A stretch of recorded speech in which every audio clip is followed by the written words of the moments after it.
what is the text that we are talking about?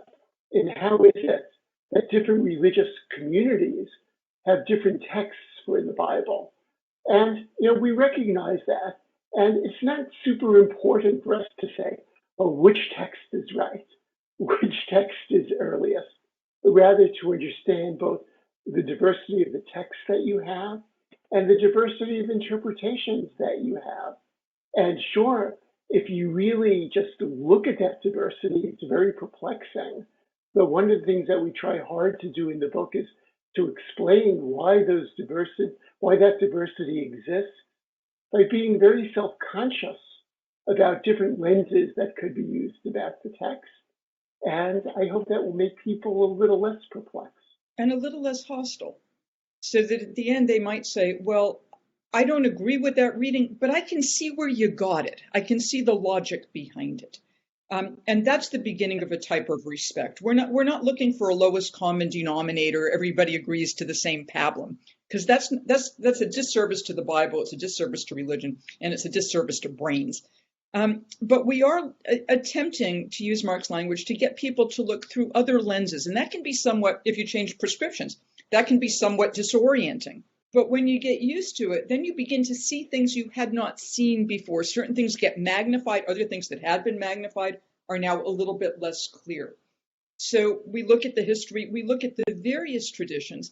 And for those people who have told us, and we've had students who have said this, the Bible has one meaning and it means this. It seems to me that if you read the text or you're told the text when you're 5 years old, and then when you're 50, you get exactly the same reading, something has gone dreadfully wrong. And what has gone wrong is not the text. It's the failure to engage the text. And finally, on this general point, you had talked about how do you do this objectively? You can't. So don't worry about it, because you're always going to bring your stuff in. The questions you bring to the text are your questions. That's a subjective thing. How do you do it well is another question.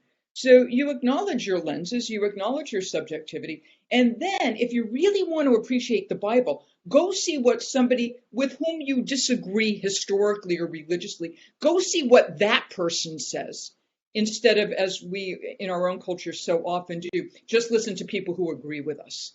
Get that conversation going and use the Bible as an opportunity to develop that conversation. And that's what we hope our book will help do. Yeah, and listening to AJ, I never thought of this image before. I'm in my 60s. I've had multifocals for about 10 years now. But that, I think, really is what we're talking about. That imagine that you're wearing multifocals, and depending on where you're looking, the text really does look different. And in terms of some people coming in and saying the Bible has only one meaning, those are like the people, and we all know some of them, who change from 2 or 3 pairs of glasses to multifocals, and they just can't adjust. We're really the optician or the ophthalmologist who say, multifocals really can work for you. They might take a few days to get used to them, but please try them on. Hey, thank you so much for checking out this video clip from the Dogado podcast. To get more videos like this, simply subscribe here on YouTube. You can also download the full episode of each show on iTunes, Spotify, Google Play, or your favorite podcast player. Take care.